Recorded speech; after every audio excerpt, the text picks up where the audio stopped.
1987, a year to celebrate, and a year that made sports fans stand up and cheer. January's giant was a record-setting quarterback. Conkey on the move. Sims to Bavaro, touchdown.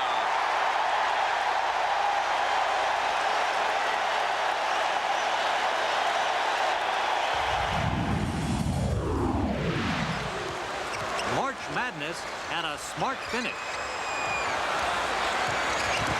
Smart takes the shot, and the Hoosiers with 3 seconds go ahead.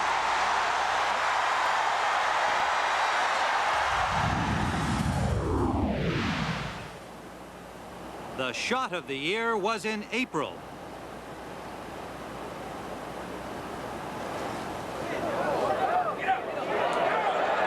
How's that look?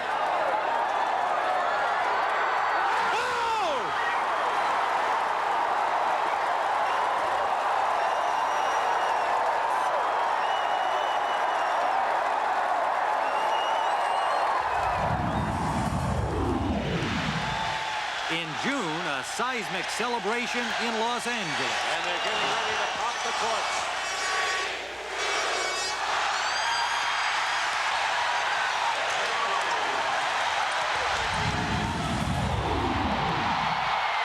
And the Fall Classic touched all the bases. Here's Herbeck. 0 for 3. Bases loaded, and the pitch. Swung on deep center field. Going back is McGee.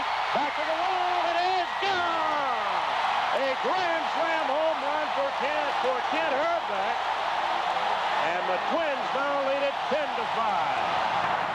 The champions of 1987 will relive their triumphs on this special edition of CBS Sports Sunday.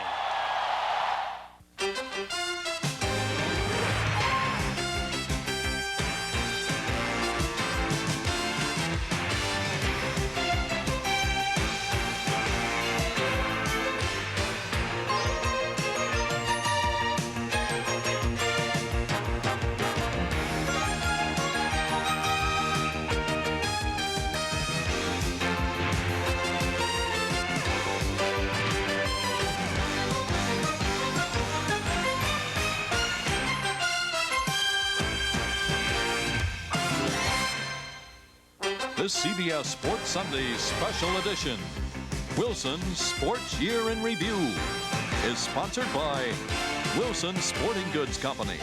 Where there's a will, there's Wilson. Kentucky Fried Chicken. Kentucky Fried Chicken. We do chicken right. And by Bud Light. Everything else is just a light.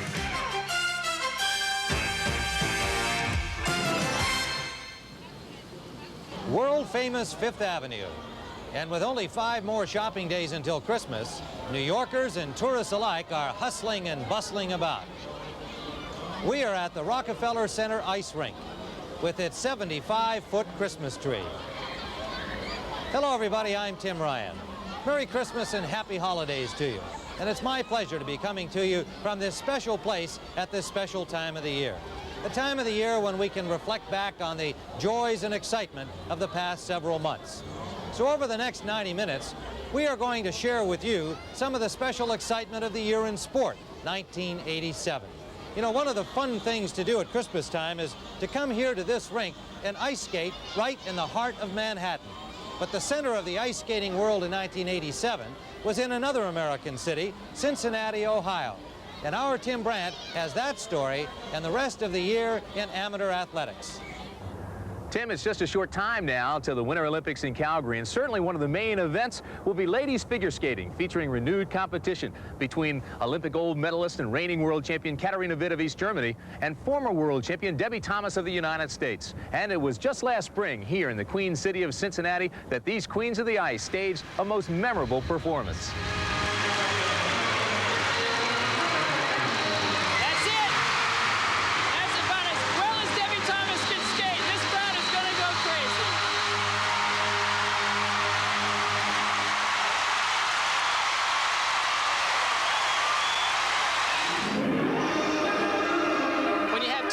As talented as Katarina and Debbie, it's really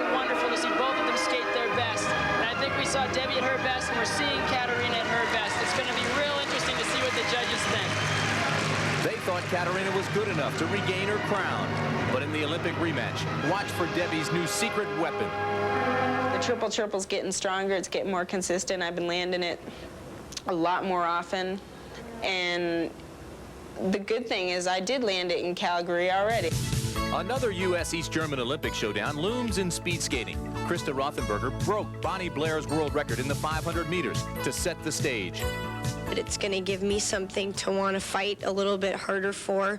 I almost maybe kind of felt I didn't have a lot of competition up until then. Gymnast Tim Daggett already has his Olympic gold medal, but unlike most of his Los Angeles teammates, he has remained active. A neck injury early in the year hindered this one-time Lord of the Rings. Just as he was regaining his form, he fell at the World Championships and broke his leg, raising questions about his chances for Seoul. If the desire is there, I think that you can pretty much accomplish almost anything that you really want in life, and I firmly believe if that's the way I feel, that I'll be back. For another Olympic gold medalist, it was as if he was never away. Greg Louganis swept the platform and springboard events for the third straight Pan American Games. That's 6 golds in 6 tries over a span of 9 years. One of the best dives he's done today, John. While Greg Louganis was setting records in the natatorium with his vertical plunges, across the street here in the long jump pit, 2 champions of horizontal lunges had varying results. First, Carl Lewis came to town, proclaiming that he was going to beat the most hallowed record in track and field, Bob Beeman's 29 feet 2.5 inch long jump. All right, here it is. Final attempt by Carl Lewis.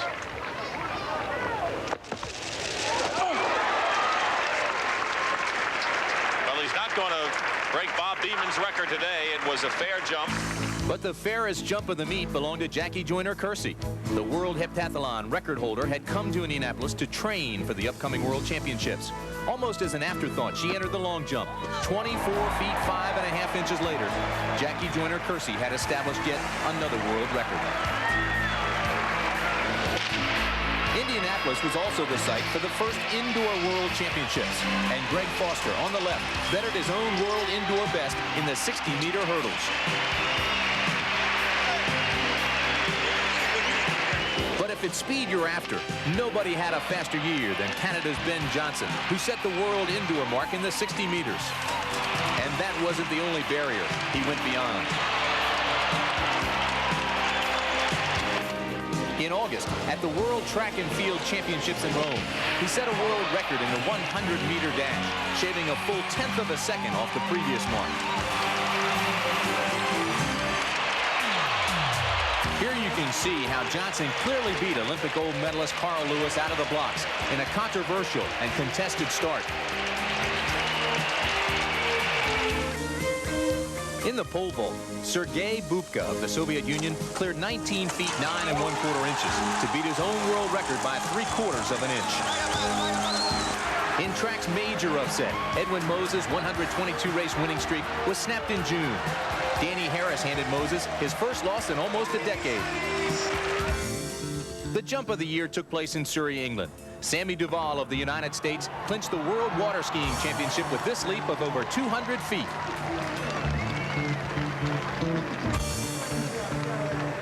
But the biggest splash in international aquatics was made by Dennis Conner and the crew of Stars and Stripes, who took to the waters off Fremantle, Australia, to recapture the America's Cup from down under. A banner year for the United States in yachting, but quite the opposite in basketball. It looked like the USA was going to win in a rout. Brazil wins the gold. Shocking game.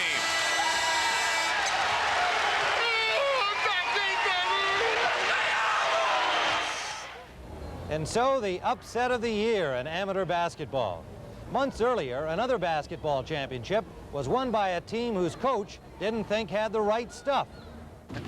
Will you win the national title? Your third? I don't think there's any way. I wish that we could be competitive all the way through the season. But our team right now is not a team that's that good. I've had teams that are that good, and I know what it takes, and this one isn't there. Bob Knight may be a great coach, but he's a lousy prognosticator. Smart takes the shot. Indiana wins the championship. Keith Smart is the hero. Bob Knight once swore he would never recruit a junior college player. That changed in '87 as Knight added Keith Smart and Dean Garrett to the Hoosier roster. And as fate would have it, it was Smart that hit the shot to give Indiana the national title. I remember when I released the ball, the Superdome just got completely quiet. And when the ball went into the basket, a complete explosion. It was like a movie that I was watching, but it was my life, really. I went home this summer. It was funny going by little playgrounds to hear little kids that once would say Magic Johnson, Larry Bird, or Dr. J from the corner, the baseline. And now you hear these little kids speaking my name, Keith Smart, left baseline. The story of college basketball in 1987 was Indiana winning the national championship. For the Hoosiers, it was their 5th crown, and for Bob Knight, his 3rd. Also in 1987, we saw the beginning of the three-point play.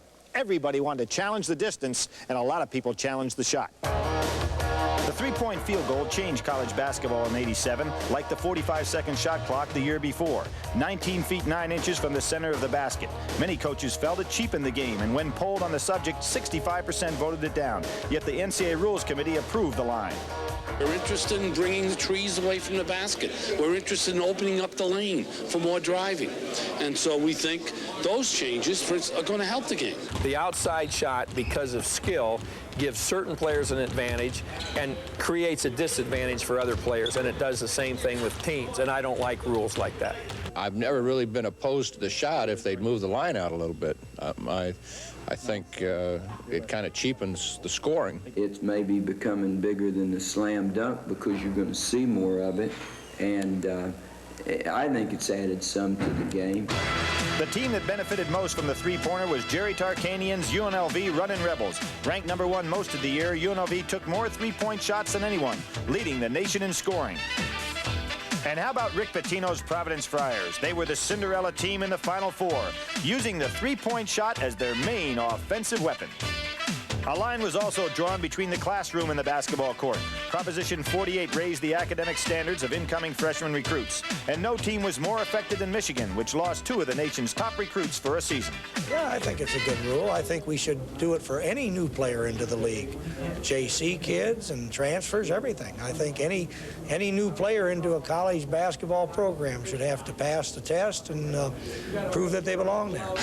In 1987, the Louisville Cardinals couldn't prove they belonged in the NCAA tournament. The defending national champions collapsed. They never adjusted to the three-point line, finishing the season 18-14, and they were excluded from the field of 64 despite a monster schedule. If computer rankings mean anything, in any computer ranking in the country, we're ranked way ahead of Middle Tennessee in terms of conference difficulty, individual schedule difficulty, any criteria that you want to use. Our schedule, our participation, and our record is better. Now, if they can justify that, then I'd like to hear their justification. Talk about proving they belong. Rex Chapman fit right in at Kentucky, becoming the first freshman ever to lead the Wildcats in scoring. Kentucky's new Mr. Clutch had the folks in the Bluegrass talking about Chapman in the same breath as the legendary Jerry West. I don't think it's fair to put him in the same sentence with me, though, because you know, he was one of the best, and I still have a long way to go. Hopefully, I'll be able to make a name for myself like he made for him. Another freshman who made a name for himself in 1987 was North Carolina's J.R. Reed. He joined the elite company of Michael Jordan and Phil Ford when he became one of the few freshmen ever to start for Dean Smith's Tar Heels. In Syracuse, freshman Derek Coleman helped lead the Orange Men to the national championship game before bowing out to Indiana. His rebounding and shot blocking ability earned him a berth on the Final Four team. But the nation's real top gun, Navy's David Robinson, college basketball's Player of the Year, who scored a career-high 50 points in his final game and set anchors away to a brilliant career at the Academy. David M. Robinson.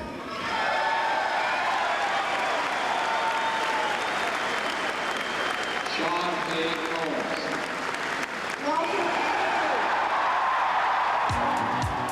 Another player who made headlines last season was UNLV recruit Lloyd Daniels. His collegiate career never materialized when he was arrested for attempting to purchase cocaine in a Las Vegas drug sting.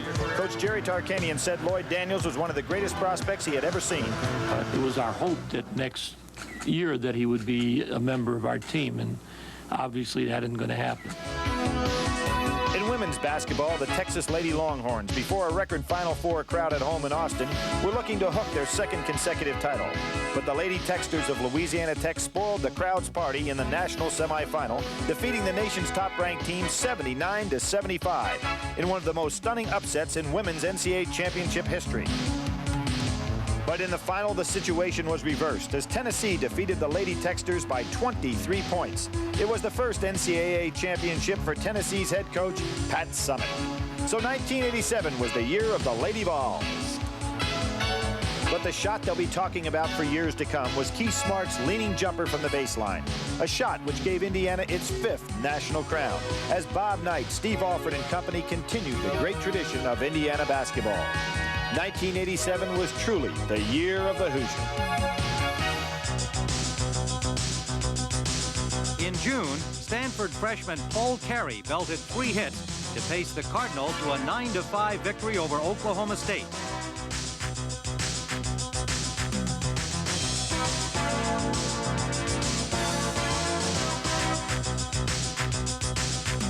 Stanford had won 40 NCAA titles, but this was the school's first College World Series championship.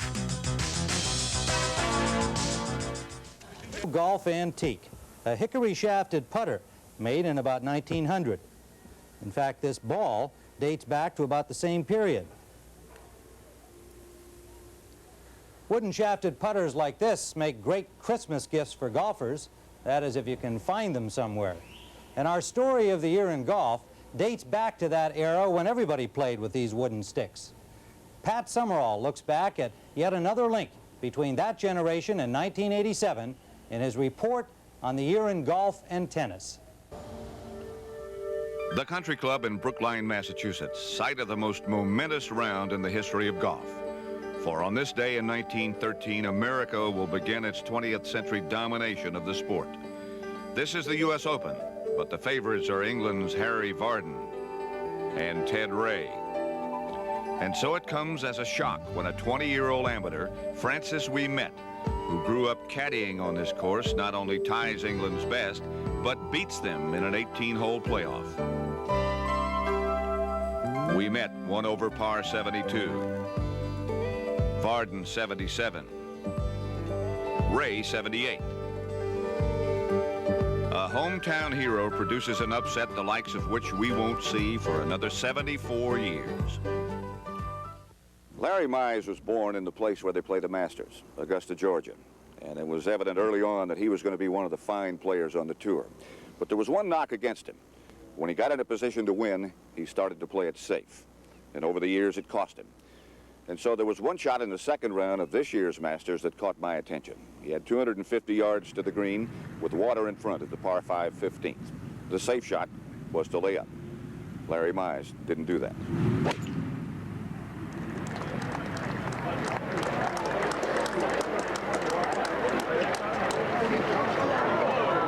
He just did make par from there. But now you knew that Mize would not play this tournament safe. I do play aggressive, even though people don't. Sometimes I get knocked for being conservative. I feel like I am aggressive, and at Augusta you have to be aggressive, especially on the par 5s. On Sunday, with 9 holes to play, 9 men had chances to win this Masters. Larry Mize had taken the sole lead with a birdie at 13, fallen back into a tie with a bogey at 14. And now was heading for more trouble at 15.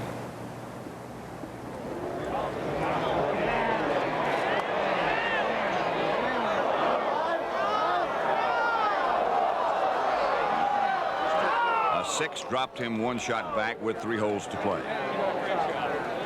I was disappointed in the fact that I'd just gone bogey and lost a share of the lead. But I told my caddy, I said, let's just birdie to the house. But he parred the next 2 holes and came to 18, still 1 behind. Now, you don't want to have to birdie 18 on Sunday at Augusta. Ask Tom Weiskopf, Johnny Miller, Curtis Strange, or Greg Norman, among many others. Nonetheless, Mize needed a 3.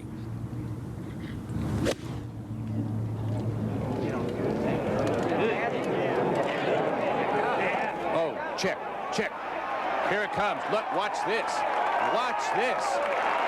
It landed just past the pin and jumped up the hill and fortunately came back down to to about six or 7 feet where I'm standing here.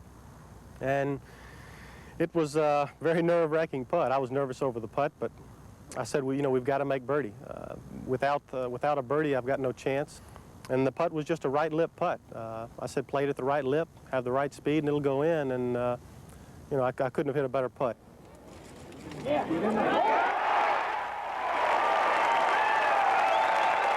This birdie here I'll remember as much as the chip in at 11 because it was a birdie I needed to make, and birdieing the 72nd hole at Augusta was a big thrill for me, and it's really as sweet a memory as the chip in at 11 for me. There would have been no playoff if Greg Norman birdied 18.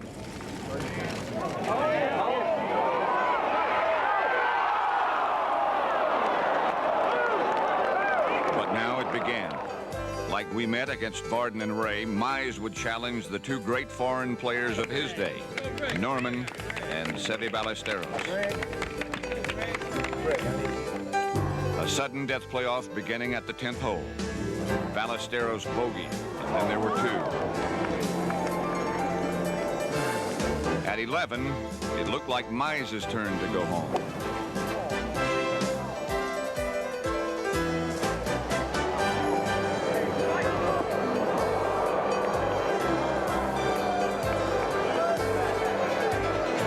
Very disgusted with myself after I hit it. When my caddy turned to me and said, that's okay, we've gotten up and down from there before. So, you know, I tried to shake it off, and then Greg Norman hit his 7-iron on the right fringe of the green, and it kind of made me feel a little better because, you know, he was some 40, 50 feet from the pin, and, you know, he didn't have a very easy two-putt for par. So I knew that if I went down there and got up and down, you know, we'd be going on to the next hole. I felt like his chances for birdie were very slim. The one thought I was thinking about when hitting the shot was hitting an aggressive shot. If I'd have been there in the regulation play of the tournament, I probably wouldn't have been as aggressive. But in the playoff, here we are head-to-head. I needed to get it up and down or chip it in. So I knew I had to play an aggressive shot, and that was my one thought.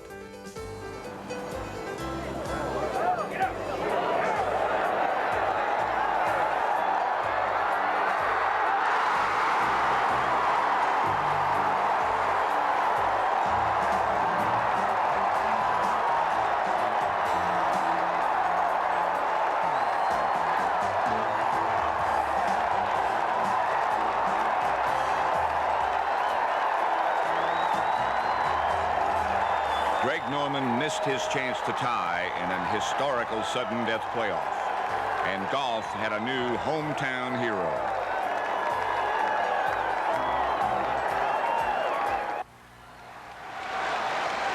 In the best single picture of the tennis year, Pat Cash climbed new heights to celebrate Wimbledon with his father. But the best album of pictures came from the U.S. Open.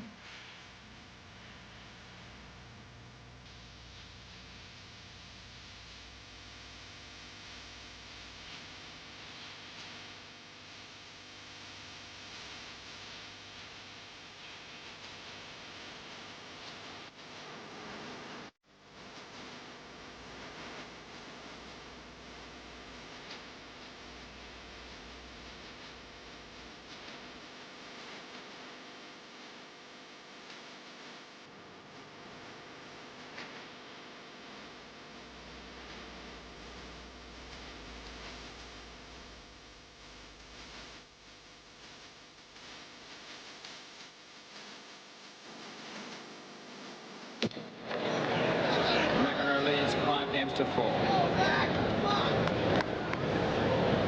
Couldn't you see one call?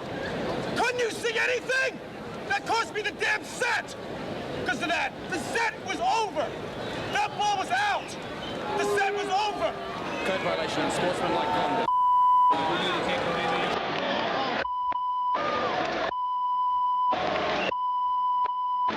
You know that?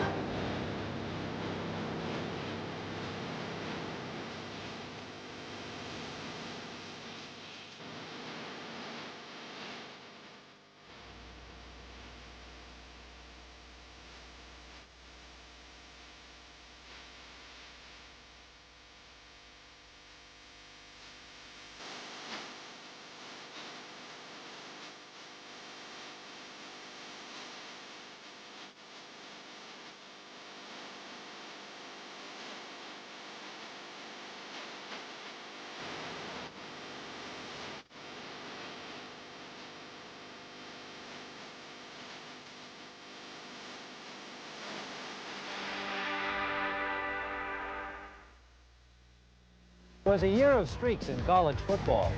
A school here in New York, Columbia, ran its losing streak to 41 games, while Augustana College of Illinois extended its unbeaten streak to 60 before losing to Dayton. But the year began with two unbeaten teams, Penn State and Miami.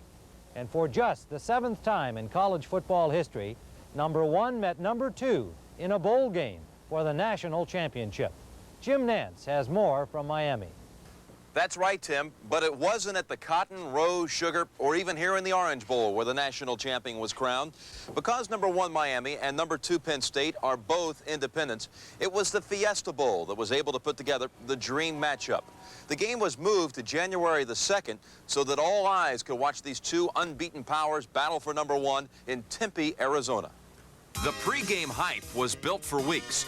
Most observers felt that Miami was unstoppable. I think this may be one of the greatest college football teams that's ever played the game, Miami. I mean, there is nothing I have seen in the films they don't do extremely well. That sounds like a coach preparing to play an opponent the upcoming Friday. Surprisingly, the championship game turned out to be a defensive struggle. Midway through the final quarter, DJ Dozier's touchdown put Penn State in front 14-10. Vinny Testaverde had the call for some last-minute help. He could still pull out the championship for the Hurricanes. The Heisman quarterback was having a long night, and here he gift-wrapped the pass to Pete Giftopoulos to preserve the Penn State win.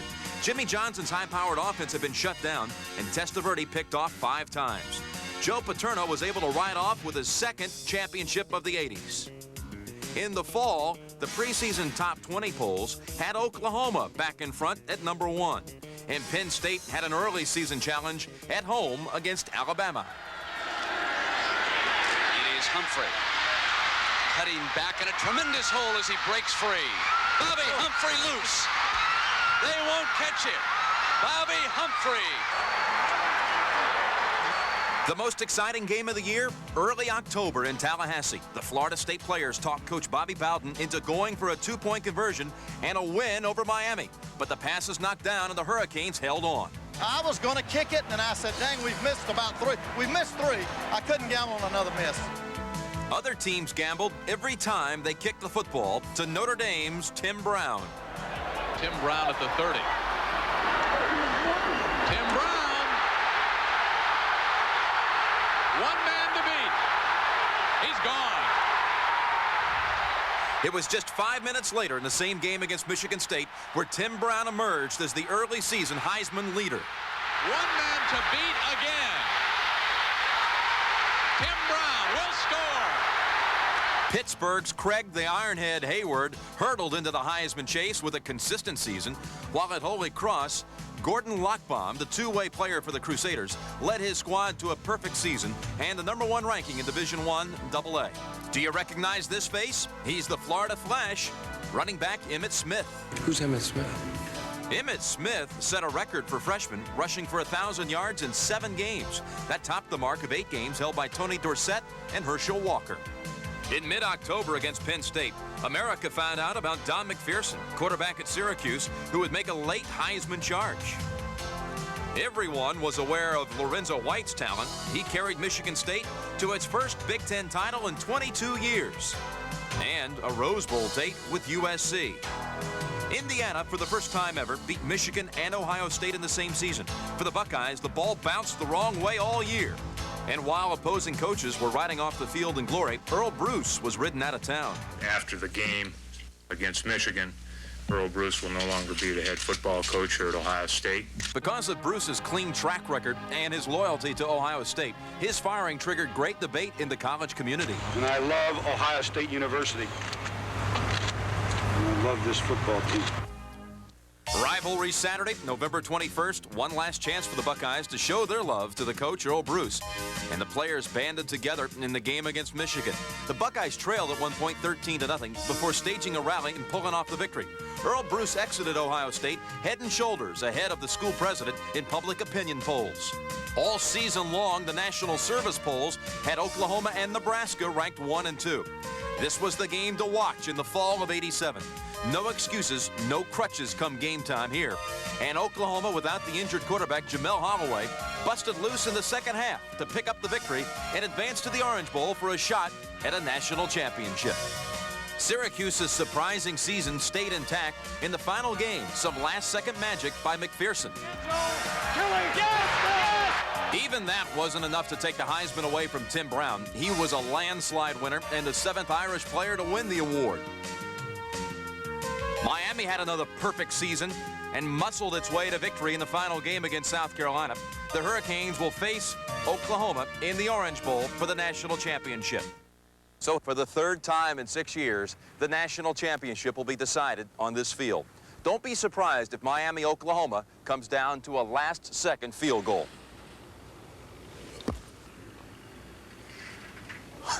What a way to end another great season in college football. On the first Saturday in May, it was the 113th Run for the Roses. Ali Sheba survived a stretch collision with Bet Twice to win the Kentucky Derby.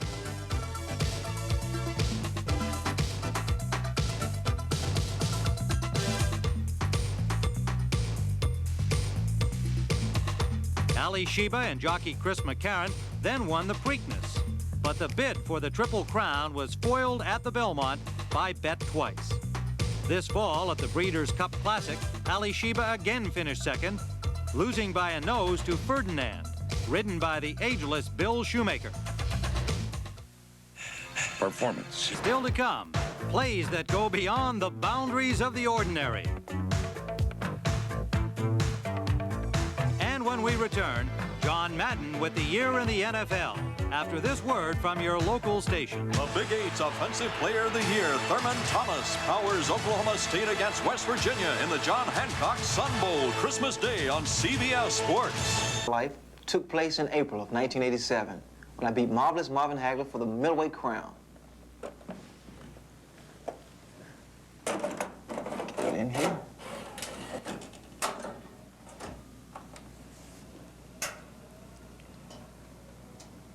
Here we go. Now, Tim, you listen to my call. All right, Ray. You know, Tim, I think about that fight all the time because I watch it. I see myself doing what I expected to do.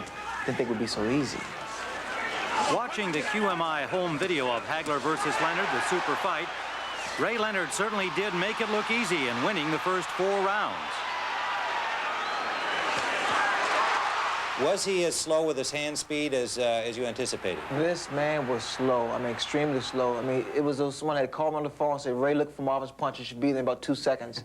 And what was the turning point, I grabbed the rope in the very first round, and I went for him, and he covered up. And that's when I knew he was so slow, very determined, but actually slow.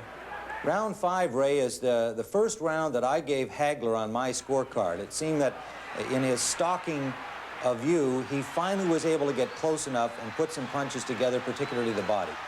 The 5th round was the round that he was able to kind of rock me a little bit. But that gave me an indication that I could take Marvin's best shot.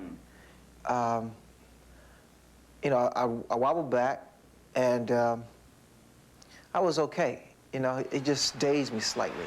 I don't think he realized he had hurt me because at the end of the 5th round, he shoved me out of frustration. And that, too, was a telltale sign to let me know that I had him beat upstairs more so. By the 9th round, the fight was close. Hagler picked up his attack, and Leonard responded. And the action was furious. But here was a big round. It really was a big round, one of the most important rounds, I would say.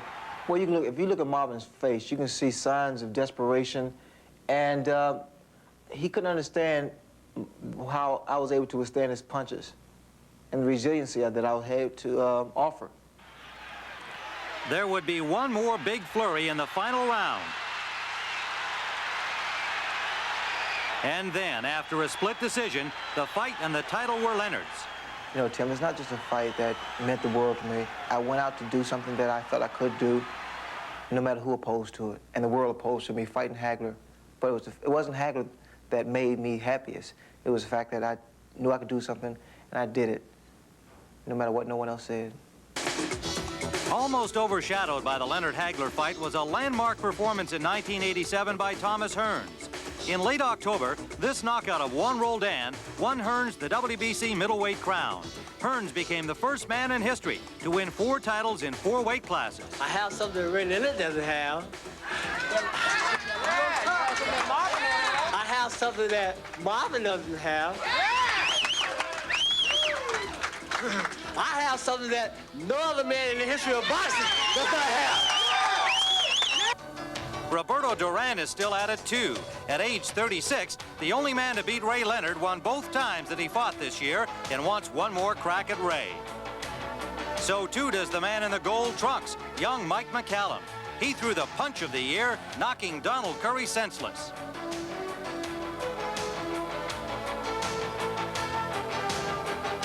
But as the year ends, the man who is the focus of all the questions isn't giving many answers. Is there any possibility that there's another fight out there that might lure Ray Leonard back into the ring? No. If there is, brother, I'll give you a call like I did last time. I called you, remember? Yes. I'll give you a call, Tim. The heavyweight ranks were dominated by Mike Tyson. He fought 4 times this year, registering 2 knockouts and unifying the world heavyweight title. And he finished his year by thumping Tyrell Biggs to run his career record to 32-0. Tyson's future challenge may come from this man, Michael Spinks. His only action of the year came in this thrashing of Jerry Cooney. Spinks refused to participate in a heavyweight unification series and was stripped of his title. At age 31, questions arise if he will ever meet Tyson while in top form, assuming Tyson beats Larry Holmes next month. Memorial Day weekend, and a veteran passed muster at the old Brickyard. Al Unser Sr., 5 days shy of his 48th birthday, won a record-tying 4th Indy 500. Earlier at Daytona, Bill Elliott, Awesome Bill from Dawsonville, Georgia, won his 2nd Daytona 500, whipping the fastest field in history to beat Benny Parsons by just 0.6 of a second. This is the Larry O'Brien Trophy. It goes to the NBA's championship team, and it's been 18 years since a team has been able to win the title 2 years in a row. That was accomplished by the Boston Celtics. And so in 1987, NBA fans were wondering if the Celtics could hit the double again. It was also a year of transition for the league. And our Dick Stockton tells us how the NBA rang out the old and rang in the new. Unquestionably, professional basketball has been and still is on a roll, and the NBA continued its success story during the 1986-87 season. It was a season of surprises and an opportunity to see some of the new stars blossoming in the league, as well as a chance to say goodbye to one of the greatest ever to play in the game. The retirement of Julius Erving marked the end of his fabulous reign as the game's most prolific performer. But as the sun set on one era, it rose on another, as Michael Jordan assumed the throne as the NBA's most exciting player. He not only led the league in scoring, but he helped the Chicago Bulls rise from the ashes in the Central Division that developed last season into basketball's best. Isaiah Thomas sparked Detroit to a 52-win season, assisted by the accomplished inside scoring of Adrian Dantley. The acrobatic Dominique Wilkins powered the Atlanta Hawks to a division championship. And Rookie of the Year Chuck Person led the surprising Indiana Pacers to their first playoff berth in 6 years. There were also surprises out west. Alex English in a Celtic uniform? Well, Denver fans need not worry because it was only a movie with English making his dramatic debut. There were other debuts less memorable. Just ask Portland coach Mike Schuler. And how about George Karl turning around the Golden State Warriors and taking them to the playoffs for the first time in over a decade? And for surprise heroes, consider Seattle's Tom Chambers, who as a last-second replacement captured MVP honors at the All-Star game in his backyard. And when the playoffs rolled around, Dale Ellis provided additional surprises in the Great Northwest. he led Seattle to a first-round upset of the Midwest champion Dallas Mavericks. And as a result, the Sonics jumped into the spotlight as the Cinderella team of the postseason. They continued in that role in their semifinal series with the Houston Rockets by upsetting the defending Western Conference champions in 6 hard-fought games. And for Houston, it marked the end of a frustrating and controversial season, where 2 key players, Lewis Lloyd and Mitchell Wiggins, were suspended for drugs, an unfortunate issue that also surfaced in Phoenix and resulted in an investigation of members of the Suns. But the good news out west concerned the Lakers, who compiled the NBA's winningest record and who encountered little resistance in their romp through the Western Conference playoffs. And once they polished off the upstarts from Seattle, they were off to the finals again. And it was just a matter of waiting for things to be resolved back east. One Eastern semifinal matched up the 2 powers from the Central Division, Detroit and Atlanta, but the Pistons danced away in 5 games. Their next opponents were the defending champion Boston Celtics, a battered group taken to the brink by the Milwaukee Bucks in 7 grueling games. But for Boston, the road was only to get tougher, for their Eastern Conference showdown with Detroit was to develop into a classic confrontation. The series ran the gamut of emotions, and on more than one occasion, those emotions got carried away.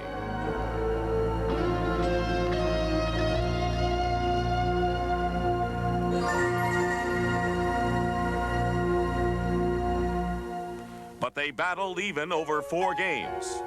And in Game 5, when heroics were needed, it was Boston's Larry Bird who stepped forth. Now there's a steal by Bird. Underneath the DJ, lays it in. What a play by Bird. Oh my, this place is going crazy. The Pistons bounced back impressively in the 6th game to keep their dreams alive. But this collision late in Game 7 knocked out Adrian Dantley and dashed those hopes. The Celtics' vision of another championship banner remained intact. But the next hurdle was Magic Johnson and the Lakers, who appeared to be at the top of their game. And considering the physical state of the Celtics, that hurdle became more difficult. 2 demanding 7-game series had taken their toll.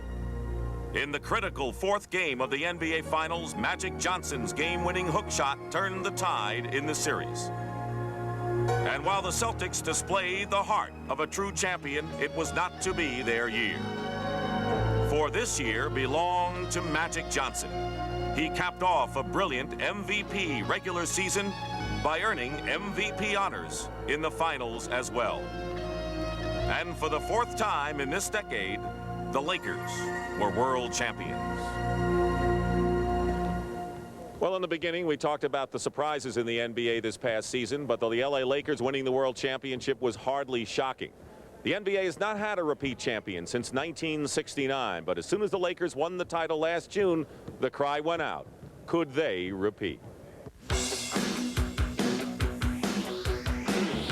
In April, the 7th game of the opening round series between the Capitals and the Islanders lasted over 6 hours before New York's Pat LaFontaine sent many fans to bed and others straight to breakfast. But when the Stanley Cup Finals rolled around, the Edmonton Oilers were there to reclaim the prize, their 3rd cup in 4 years. In Canada Cup competition, the Canadian team defeated the Soviet Nationals on a thrilling goal in the closing minutes by Mario Lemieux. First down. This is where Walter Payton played every game his freshman year as a drummer in the marching band. This is where Ben Crenshaw came back to practice after he lost the junior state by 1 stroke. And this is where Michael Jordan kept working on his jump shot when he didn't make varsity. What do these legends have in common? They've always had a will to win. And they've always had a Wilson. Plate of the old Polo Grounds here in a Manhattan neighborhood known as Coogan's Bluff.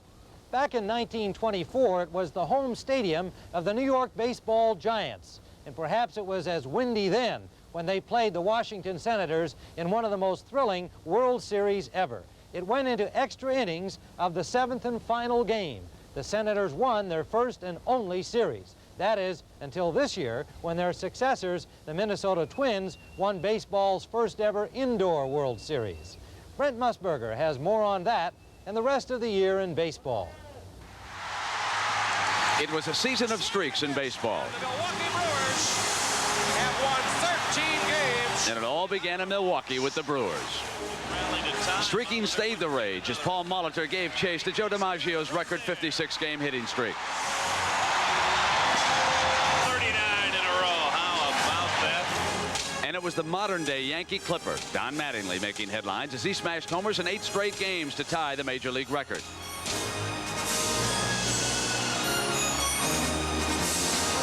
Holy cow, he did it! Holy cow, Mattingly is unbelievable! Mattingly was just part of the power surge in the majors as more home runs were hit in '87 than ever before. Leading the way, Andre Dawson, whose 49 homers with the Cubs won him an MVP. And Mark McGwire, who smashed the rookie home run record with 49. And Philadelphia's Mike Schmidt, becoming only the 15th player to hit 500.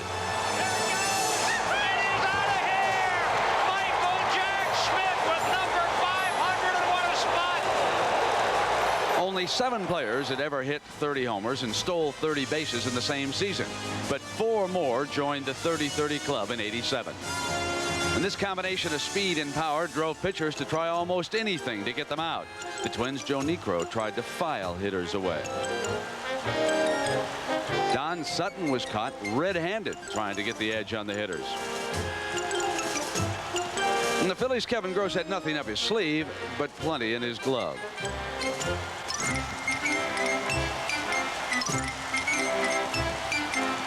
Then those hot summer nights left more than just pitchers bewildered and questioning the power in some of those bats.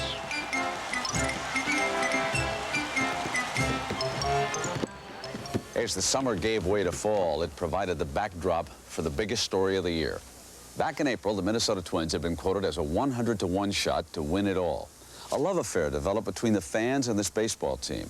When the Minneapolis Tribune handed out something known as Homer Hankies, the fans would reach down inside their pocket, and it was as though they had asked the genie for their greatest wish. And he would grant it. But when the playoffs began, the Twins were heavy underdogs facing the Tigers in the playoffs.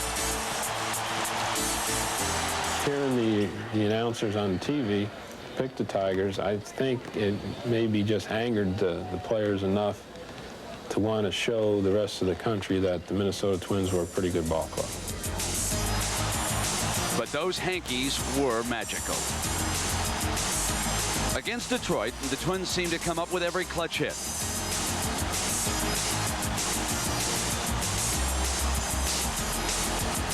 And each magnificent defensive play was followed by yet another.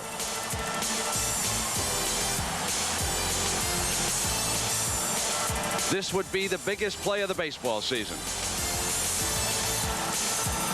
And the Twins crushed the Tigers 4-1 to win their first pennant since 1965.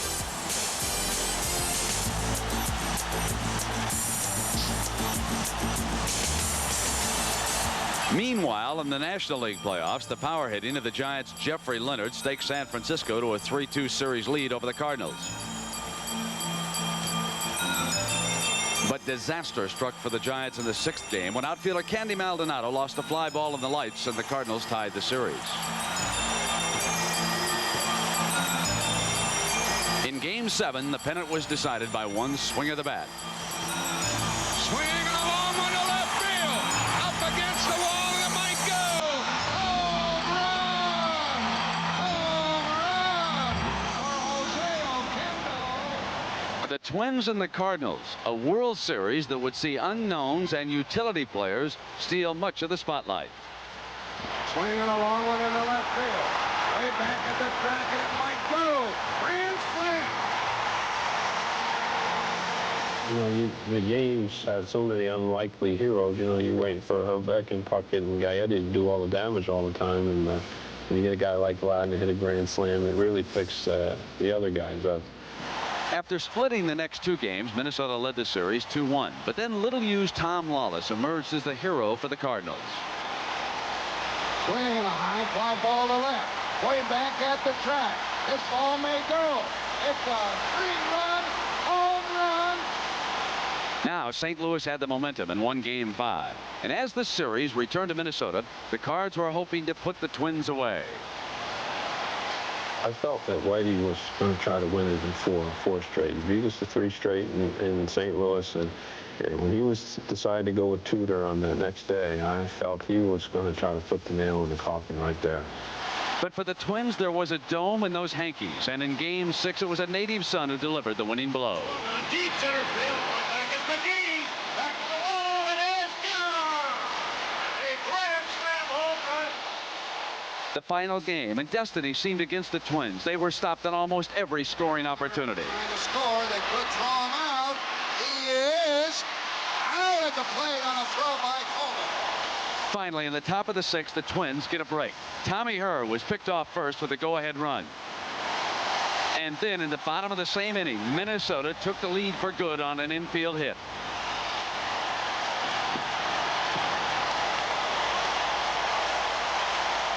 And the improbable dream of a Twins World Championship would come true. The pitch to Willie McGee. Swing and a ground ball to third. Gaetti has it. The throw. Minnesota wins it.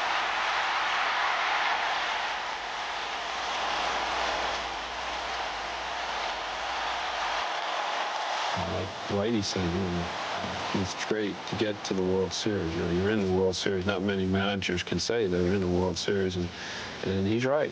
It's great to just get to the World Series and then to win it as super feelings. Still to come, plays that go beyond the boundaries of the ordinary. And when we return, John Madden with the year in the NFL. After this message and a word from your local station. As perspective of the 1987 year in sports. We're here at Yankee Stadium, where 31 years ago this month, the New York Giants beat both the Elements and the Chicago Bears. Wearing basketball sneakers on a frozen field, the Boys of Winter scored early and often to win the NFL championship 47-7. It was a team of legends: Connerly, Webster, Gifford, and the like. John Madden joins us now to take a look at a new generation of Giant heroes. Well, Tim, 31 years after their last championship, the faces on the 1987 Giants were a bit different. There was Sims at quarterback instead of Charlie Connerly. Lawrence Taylor was the main man on defense, not Sam Huff. And Bill Parcells took over, where Coach Jim Lee Howell had left off, leading the Giants to an NFL title. It started with a win against the 49ers in the NFC Divisional Playoff. 1st and 20. Montana back to throw. Going deep, it's going to be picked off by Lawrence Taylor, and he's got a lot of room to run. Montana is down. Taylor is in the end zone, but Montana is hurt. The Giants knocked Joe Montana out of the game on this interception return for a touchdown by Lawrence Taylor, and handed 49ers coach Bill Walsh his worst loss as a pro. The following week, a fired-up Giants team stopped the Washington Redskins in the NFC Championship game. Spins back to throw, and he's going to take off with it. No, he doesn't. He's got a man open, and it's Lionel Manuel, touchdown Giants. From there, it was on to Pasadena and a date with the Denver Broncos in Super Bowl 21.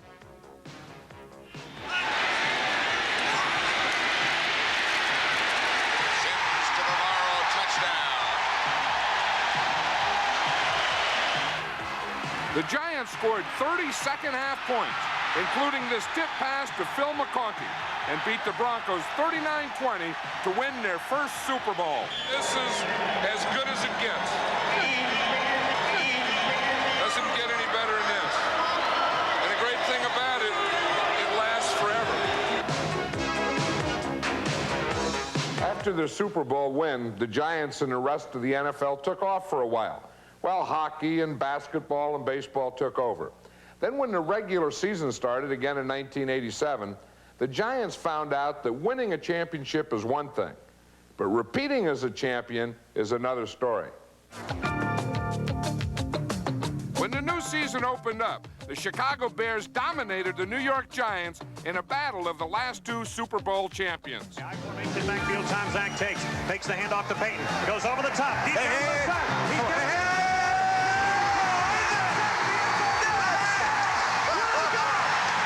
And the Bear defense, ferocious as ever, put a dent in quarterback Phil Simms. We'll be back. I mean, I think it was a tough loss for us because of the way we lost, but still at the same time, I think we can regroup and get it going again. Simms was wrong.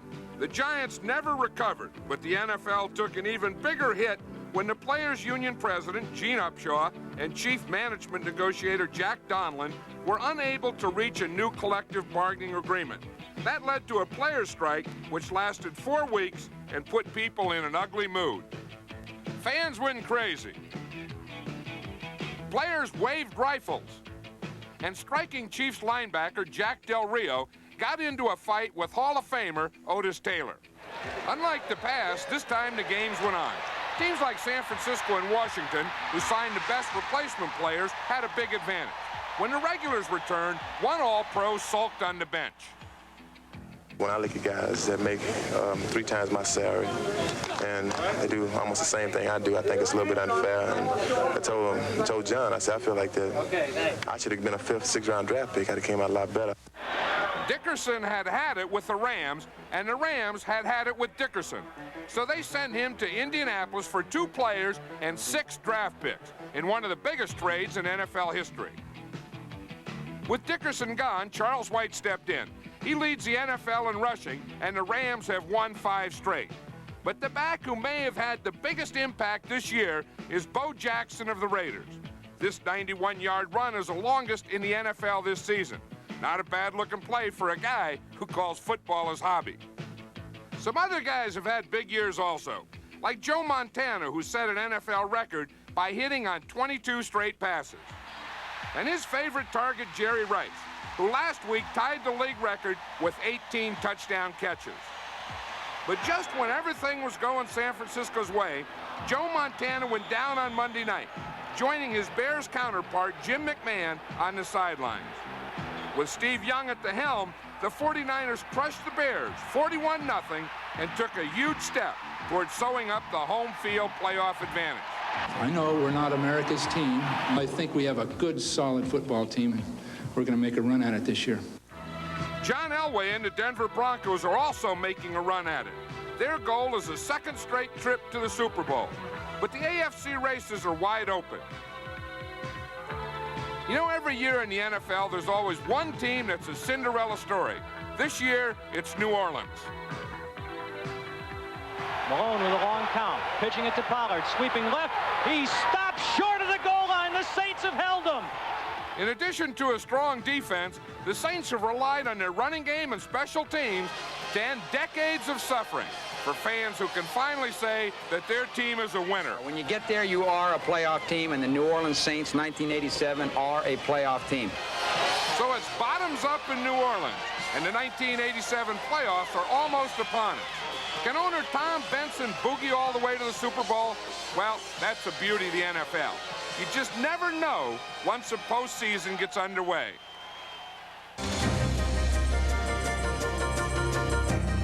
In July, Ireland's Stephen Roach traveled 25 days and 2,500 miles to win cycling's most prestigious race by only 40 seconds, the narrowest margin of victory ever.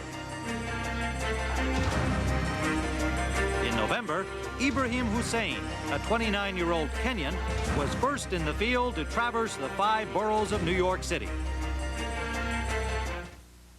This is where Michael Jordan kept practicing his jump shot when he didn't make varsity. This is where George Brett kept fielding after his team lost the state finals. Wildcat ball. And this is where Walter Payton played every game his freshman year as a drummer in the marching band. What do these legends have in common? They've always had a will to win. And they've always had a Wilson. Wilson Will to Win Award, sponsored by Wilson Sporting Goods. Volleyball star Laurel Brassey Kessel. In 1973, Laurel Kessel made history as a member of San Diego State's NCAA championship men's team. Over the next 7 years, she starred on the U.S. national team and was on the 1980 Olympic squad that never made it to Moscow because of the boycotts. For me, the Olympics has been something I've dreamed about, kind of a fairy tale, fuzzy thing that's always been in my life since I was in elementary school. Now at age 33, Kessel is making that dream come true. After 4 years of coaching, she's returned to the U.S. Olympic team, and she's bound for Seoul, South Korea next fall. This chance now to compete again has brought it all out again. I mean, even stronger than ever.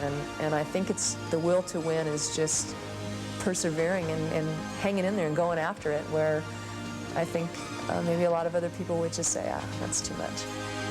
Laurel Brassey Kessel, 1987 winner of the Wilson Will to Win Award. You know, when I was a coach, I always had a lot of great ideas, great plays for the game plan. But then the problem was deciding which plays you were going to put in the book that would become the game plan for that week. Well, in putting together this show, we have the same problem. A lot of great moments in sports. Which ones do you put in the show? Well, the book isn't big enough, but this is what we came up with. We'll start off with a 4th down and only 6 seconds to kill on the clock. Cincinnati says, hey, that's easy, we'll just run it out. Well, bad news for the Bengals, good news for the 49ers. Give Joe Montana a break, and he'll beat you. Now watch Lance Gordon of Northeastern kick the field goal. Talk about accuracy. Is this what they mean about the ball breaking the plane? Meanwhile, in Philadelphia, our guy Tom Brookshire seemed to lose track of time. On the field, the Eagles pretend to run it out, when instead, they run it up. This pass interference call gave Buddy Ryan the chance to really rub it in against the Cowboys. But the Philly fans have a heart. Brookie took his licking, but kept on ticking. But here's a play that typified the strike season. I mean, this play has everything.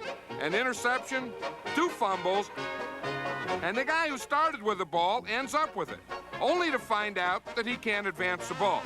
Nice play, but it doesn't count. But hey, nice plays don't always count, even if you're Larry Bird. On the other hand, a little magic can go a long way. My magic. He throws to the other end. It went in! It went in! The Knicks asked Pia Zadora to open their season on a high note. Oh, say, can you see by the dawn's early light what's so... I can't hear it. Whose broad stripes and... Oh, well, play ball. It's going to be. He caught it! He caught it! He caught it! It didn't happen very often, but even Eric Davis came up empty-handed once in a while. You know what I really like about baseball? The contact. Look at this runner, like Bo Jackson, barreling over a linebacker. Hey, wait a minute. That is Bo Jackson. You go to a ball game and there's a lot to learn about the birds and the bees. Of course, to put out a rally, you've got to send for the exterminator. And brave Deion James here wasn't concerned with ordinary infield flies. He went hunting for bigger game. It hit a bird! Can you believe that? Bird! I've never seen that. One night, the Yankees were feeling pretty run down.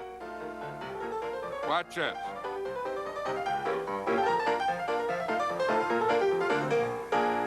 You're out. You're out. You're out. You're out. Well, one of you guys are out.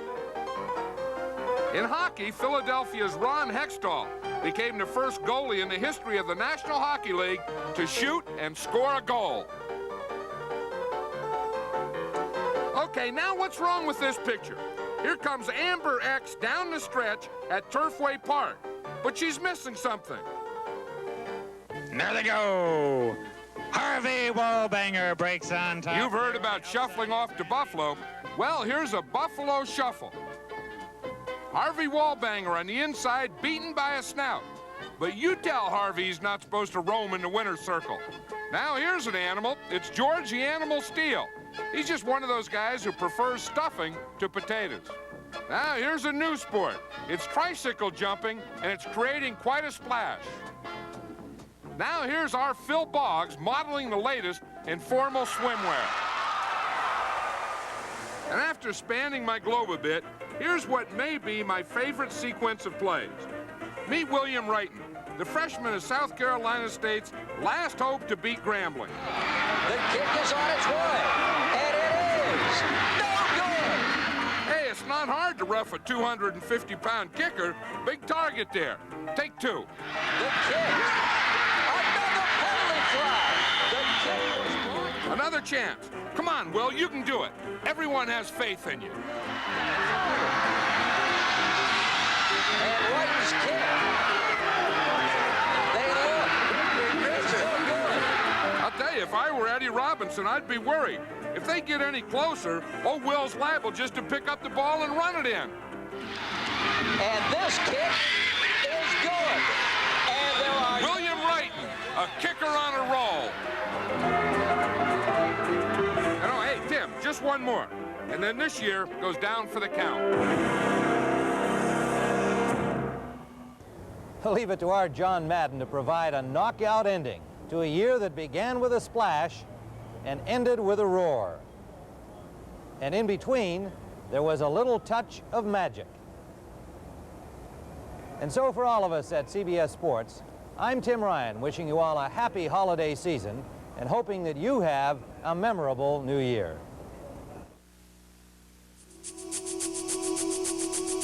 Now I gear my game. This CBS Sports Sunday special edition. Wilson Sports Year in Review has been sponsored by Wilson Sporting Goods Company. Where there's a will, there's Wilson. The heartbeat of America, today's Chevy truck. And by Budweiser, Beechwood aged for that clean, crisp taste.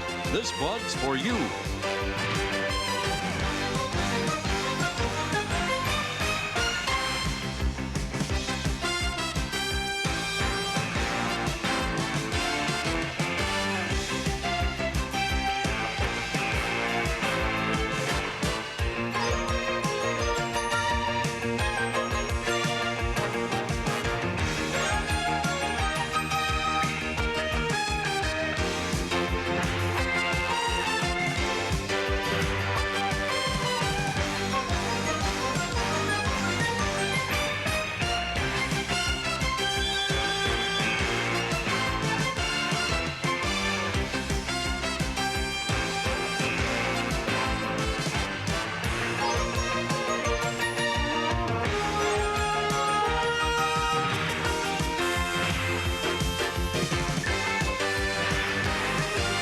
CBS Sports Sunday has been a presentation of CBS Sports.